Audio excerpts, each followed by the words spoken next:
மதுரையில் டங்ஸ்டன் கனிம சுரங்கம் அமைக்க எதிர்ப்பு தெரிவித்து தடையை மீறி பேரணி செல்லும் முல்லைப்பெரியாறு ஒருபோக பாசன விவசாயிகள் சங்கத்தினரோடு காவல்துறையினர் பேச்சுவார்த்தை நடத்தி வருகிறார்கள். கூடுதல் தகவல்களை நமது செய்தியாளர் மணிகண்ட பிரபுவிடம் கேட்கலாம்.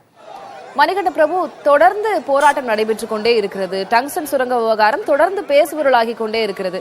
தடையும் மீறி போராட்டத்தில் மக்கள் ஈடுபட்டுக் கொண்டிருக்கிறார்கள். தமிழக அரசு உறுதியளித்ததற்கு பிறகும் இதுபோன்ற தொடர் போராட்டங்கள் ஏற்பட என்ன காரணம்? காவல்துறையினர் இப்போ விவசாய சங்கத்தினரோட எது போன்ற பேச்சுவார்த்தைகளில் ஈடுபட்டு வராங்க?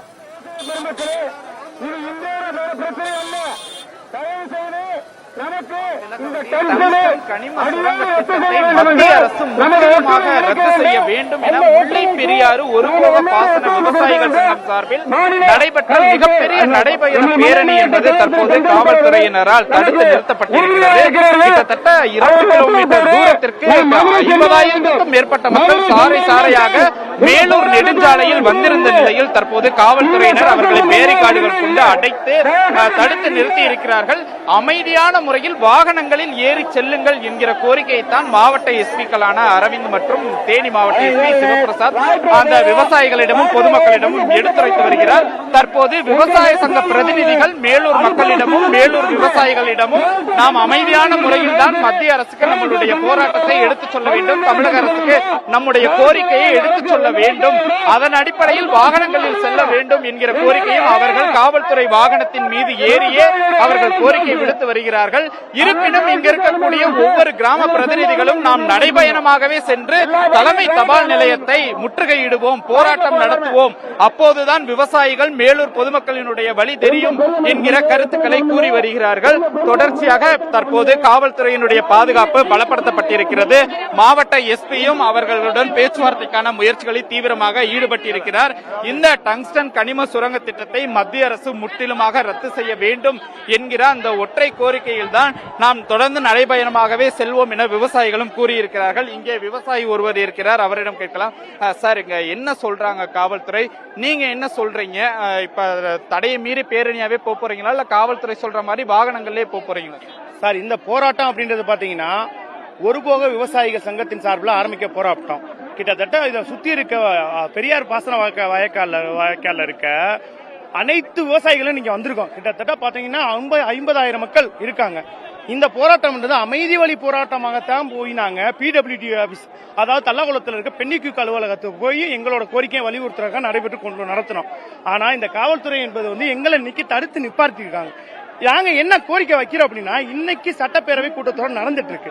இதுல மாண்புமிகு தமிழக முதலமைச்சர் அவர்கள் எங்களது பெரியார் ஒருபோக விவசாயிகளுக்கு உட்பட்ட 58 கிராமங்களை சேர்ந்த அனைத்து கிராமங்களையும் பாதுகாக்கப்பட்ட வேளாண் மண்டலமாக அறிவிப்பு கொடுக்கணும். அப்படி கொடுக்கிற பட்சத்துல எங்களுக்கு தேவையான நியாயம் கிடைச்சிரும். அப்படி நாங்க அறிவிச்சிட்டோம் அப்படின்னா மத்திய அரசுனால நம்ம பாதுகாக்கப்பட்ட வேளாண் மண்டலத்தில் எந்த ஒரு சமூக விரோத திட்டங்களையும் கொண்டுட்டு வர முடியாது. அதுதான் எங்களோட மெயின் கோரிக்கை. அந்த கோரிக்கையை நடைமுறைக்காக நாங்க அமைதி வழியில நீங்க போராடுறவங்களை நீங்க தடுத்து நிப்பாட்டினது ஒரு தவறு. எங்களை டிராக்டர்ல போ அப்படின்னு சொன்னா ஒரு டிராக்டர்ல எத்தனை பேர் போக முடியும்? 30,000 பேர் மன்ற மக்கள் இருக்கும். அவங்களுக்கு போதிய அறிவிப்பும் தக்க காரணமும் சொன்னால் மட்டுமே இந்த போராட்டத்தில் ஒரு நியாயம் கிடைக்கும். அதற்காகத்தான் நாங்க போராடிக்கிட்டு இருக்கோம். அனைத்து மக்களுமே நாங்க சென்றுதான் அங்க போய் கொடுக்க முடியும். குழந்தைகள் இருந்து பள்ளி குழந்தை, கல்லூரி மாணவர்கள், வயசானவங்க, அனைத்து பேரும் இங்க எங்க நலத்தை காக்க போராடிக்கிட்டு இருக்கோம். இதுக்கு மாண்புமிகு தமிழக முதலமைச்சர் ஒரு தீர்மானம், பாதுகாக்கப்பட்ட தீர்மானம் கொண்டு வரணும். அதற்கு எதிர்க்கட்சி தலைவர் எடப்பாடியார் அனைத்து பேரும் சேர்ந்து இந்த தீர்மானத்துக்கு ஒத்துழைப்பு கொடுத்து இந்த தீர்மானம் கொண்டு வந்து எங்களுக்கு பாதுகாக்கப்பட்ட வேளாண் மண்டலம் அறிவிக்கணும். அதுதான் எங்களோட கோரிக்கை. நீங்களே கேட்டிருக்கலாம் திலகவதி, இன்றைக்கு சட்டப்பேரவை நடைபெறக்கூடிய நிலையில் மதுரை மேலூரை பாதுகாக்கப்பட்ட மண்டலமாக, பல்லுயிர் மண்டலமாக, தமிழ் பண்பாட்டு மண்டலமாக அறிவிக்க வேண்டும் என கோரிக்கை விடுத்திருக்கிறார்கள். இங்கே அதே போல மேலூர் சங்கத்தை சார்ந்த விவசாயி அருண் இருக்கிறார், அவரிடம் கேட்கலாம். சார், காவல்துறை என்ன சொல்றாங்க? இப்ப பேரணியா போலான்னு சொல்றாங்களா, எப்படி போலாம்? காவல்துறை என்னன்னா, நாங்க அமைதியான வழியில தான் பேரணியா வந்துகிட்டு இருந்தோம். இப்ப இங்க நீங்க வாகனத்துல தான் போகணும், அதுல சில வாகன கட்டுப்பாடு சொன்னாங்க, இந்த வாகனத்துல தான் போகணுங்க. விவசாயிகள்ட்ட அந்த முன்னேற்பாடு, ஏன்னா இது தன்னெழுச்சியா வளர்றது. ஏன்னா ஒவ்வொருத்தவங்க உணர்வுகளை பாத்தீங்கன்னா இன்னைக்கு பல ஆயிரக்கணக்கான பேர் வராங்க. கம்மியான பேர்னா இவங்க சொல்றதை நம்ம பண்றதை பண்ணலாம். ஏன்னா அதுக்கு அளவுக்கு மீறி ஏன்னா அவங்களோட உணர்வு வாழ்வாதார பிரச்சனைங்கிறதுனால தன்னெழுச்சியா இன்னைக்கு பல ஆயிரக்கணக்கான பேர் இன்னைக்கு எப்படி ஒரு 20-30,000 பேர் மொத்தம் 48 கிராமங்கள்ல இருந்து கொட்டாம்பட்டி பகுதியில இருந்து வந்துகிட்டு இருக்காங்க. அதனால இன்னைக்கு கண்ட்ரோல் பண்ண முடியல. சார் இப்ப என்ன வாகனங்கள்ல போகணும்னு சொல்றாங்க, ஏன் நடக்க கூடாதுன்னு சொல்றாங்க? இல்ல அவங்க வந்து இவ்வளவு நீங்க உள்ள வந்து போக கூடாது, நீங்க வாகனத்துல குறிப்பிட்ட பேர் மட்டும் போங்க அப்படின்னு சொல்றாங்க. ஆனா எங்களோட உணர்வு வந்து நாங்க வந்து அமைதியான வழியில தான் நாங்க வந்துகிட்டு இருந்தோம். வந்ததுல காவல்துறை தான் வந்து அவங்க மறிச்சு இது மாதிரி பண்ணதுல இதாகிட்டு இருக்கு. எங்களோட கோரிக்கை இப்ப நடக்கக்கூடிய சட்டசபையில வந்து முதலமைச்சர் வந்து இந்த 48 கிராமங்களை வந்து பாதுகாக்கப்பட்ட வேளாண் மண்டலமா அறிவிக்கணும் அப்படிங்கறது எங்களோட. ஏன்னா ஏற்கனவே வந்து அவர் சட்டசபையில் அறிவிச்சிருக்காங்க சிறப்பு தீர்மானம். அதே மாதிரி இப்ப 48 கிராமங்களை பாதுகாக்கப்பட்ட வேளாண் மண்டலமா அறிவிச்சா மட்டும்தான் நாங்க மத்திய அரசு வந்து நாங்க சண்டை போட்டு நாங்க திட்டத்தை வந்து தடை பண்ண முடியும். இந்த எங்க உணர்வு வந்து தமிழக காவல்துறை வந்து மதிக்கணும்.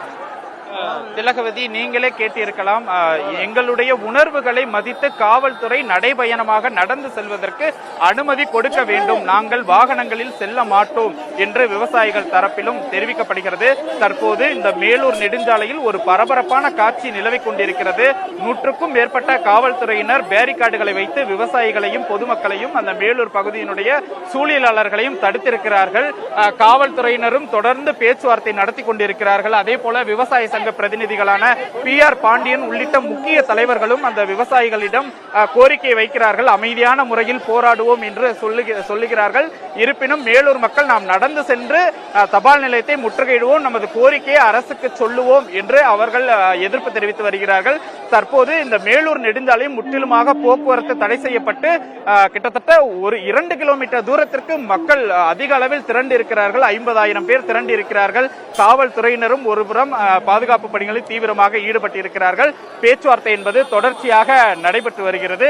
தற்போதைய சூழலில் இந்த பேச்சுவார்த்தை இன்னும் சில நிமிடங்கள் முடிந்து நடைபயணமாக நடக்கிறார்களா அல்லது காவல்துறை அறிவுறுத்தியபடி வாகனங்களில் செல்கிறார்களா என்பதை நாம் பொறுத்திருந்துதான் பார்க்க வேண்டும். திலகவதி, விவசாயிகள் சங்கத்தினர் அவர்களது கோரிக்கைகளிலும் சரி குறிக்கோளிலும் சரி உறுதியாக இருக்கிறார்கள். அங்கு வேலூர் நெடுஞ்சாலையே ஸ்தம்பித்து நிற்கும் காட்சிகளையும் நம்மால் பார்க்க முடிகிறது. உங்களுடைய கள விவரங்களுக்கு நன்றி மனிதன்.